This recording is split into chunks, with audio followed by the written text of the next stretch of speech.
Kianmi Finol estudiaba comunicación social en su natal Maracaibo, en el noroeste de Venezuela, y aspiraba a convertirse en una periodista de renombre, pero tuvo que escapar del vertiginoso deterioro económico de su país, que la obligó a emigrar primero a Colombia y luego a México. Regresó a Venezuela en un ataúd. Su cadáver fue hallado el 25 de febrero del 2018 en una calle solitaria del municipio Ecatepec, en el Estado de México, considerada la zona de más violencia contra las mujeres y donde operan organizaciones de trata de personas y tráfico de drogas. A la venezolana de 26 años le desfiguraron el rostro con ácido, la golpearon brutalmente, la violaron y la torturaron antes de matarla. Finol es solo una de decenas de jóvenes obligados por el colapso económico de Venezuela a abandonarlo todo para probar suerte en otros países, pero lo que encontraron fue la muerte. Entre febrero del 2017 y noviembre del 2018 en diversos medios de Latinoamérica se reportaron las muertes violentas de por lo menos 41 venezolanas. Algunas perecieron al caer en las garras del crimen organizado, otras a manos de esposos que se volvieron violentos tras emigrar, o por parejas obsesivas. Y hay casos en los que el misterio sepultó lo sucedido o nadie reclamó los cadáveres, que terminaron enterrados por desconocidos en cementerios remotos, sin una flor, sin alguien que llorara su ausencia. El Nuevo Herald documentó varios casos ocurridos entre febrero del 2017 y marzo de este año en México, Ecuador, Panamá y Perú, mediante dolorosos testimonios de familiares y amigos cercanos o declaraciones de temerosas sobrevivientes que aún ocultan su identidad tras escapar de la misma suerte. La mayoría era parte de los miles de venezolanos que comenzaron a emigrar de forma discreta en el 2002, cuando el ahora fallecido presidente Hugo Chávez regresó al poder tras un breve golpe de Estado. La emigración aumentó en el 2014 con la represión brutal del régimen de Nicolás Maduro a las manifestaciones de los opositores. Después se transformó en un éxodo masivo que la Organización de las Naciones Unidas, ONU, califica de crisis monumental. Los venezolanos están huyendo de una hiperinflación galopante que el Fondo Monetario Internacional pronostica alcanzará 1.3 millón % al cierre del 2018, con una caída del 18% del Producto Interno Bruto, PBI, en un país donde 85% de las medicinas escasean, donde apenas se puede comer una o dos veces al día, y en medio de apagones y cortes del agua que duran días. La ONU informó recientemente que 3 millones de venezolanos han salido del país en los últimos 4 años, muchos de ellos en largos y extenuantes viajes a pie, con los zapatos desgastados, cargando maletas y los hijos pequeños a cuestas, soportando el hambre, la sed y el frío de los páramos andinos, que hieren el cuerpo como un cuchillo. Eduardo Stein, representante especial del Alto Comisionado de las Naciones Unidas para los Refugiados, ACNUR, y de la Organización Internacional para las Migraciones, OIM, para los refugiados venezolanos, ha dicho que nunca América Latina ha enfrentado una situación de migración forzada como la que se está viendo ahora, en Venezuela. Los peligros al acecho. Kianmi Finol era parte de esa emigración. Se fue de Venezuela en el 2015. La joven que quería graduarse de periodista terminó trabajando de dama de compañía en México.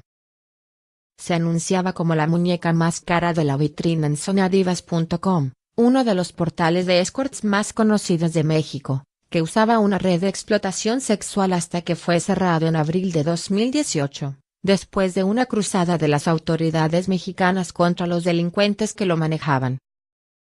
México ya había comenzado a mostrar que es un país de riesgo para jóvenes en situaciones como la de Finol. 6 venezolanas fueron brutalmente asesinadas en el último año y medio en ese país, varias de ellas presuntamente por personas vinculadas con la trata de personas y el narcotráfico. Ella tenía tiempo desde que decidió irse por la situación que tenemos aquí. No sé por qué eligió ese país, ella estaba en Colombia y de allí se fue a México. Luego vino a Venezuela. Se iba, se demoraba unos meses allá y se devolvía, dijo a El Nuevo Herald Luis Alfonso Alvarado Finol, hermano de Finol. La joven finalmente regresó, pero para quedarse en un cementerio. Su paso por México pareció marcado por la violencia.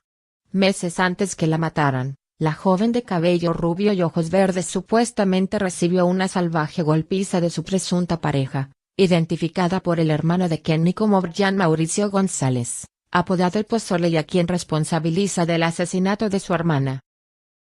En videos grabados por ella y divulgados en internet por varios medios mexicanos en octubre del 2017, Finol aparece con múltiples contusiones en el rostro, los ojos y la boca, y afirmaba que González le propinó 4 machetazos y le perforó el paladar con una pistola.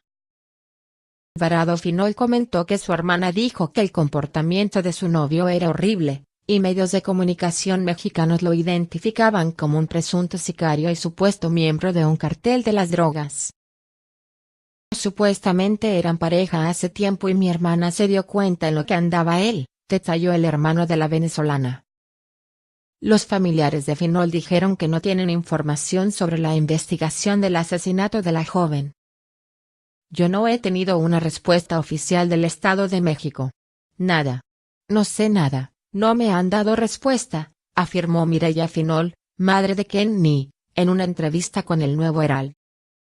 El Nuevo Herald dedicó meses a tratar de obtener información sobre el caso y las autoridades no respondieron a varias solicitudes por teléfono y mensajes de correo electrónico. El caso de Finol ilustra una alarmante tendencia que emerge en medio del gran éxodo de venezolanos, que coloca a miles de jóvenes en una situación de gran vulnerabilidad. El criminólogo y abogado venezolano Fermín Mármol García dijo que Venezuela ha tenido un movimiento poblacional muy importante en los últimos años, en que los ciudadanos emigran por razones que son eminentemente económicas y sociales. Cuando esa emigración se debe al empobrecimiento de un país, vamos a tener una migración muy mixta.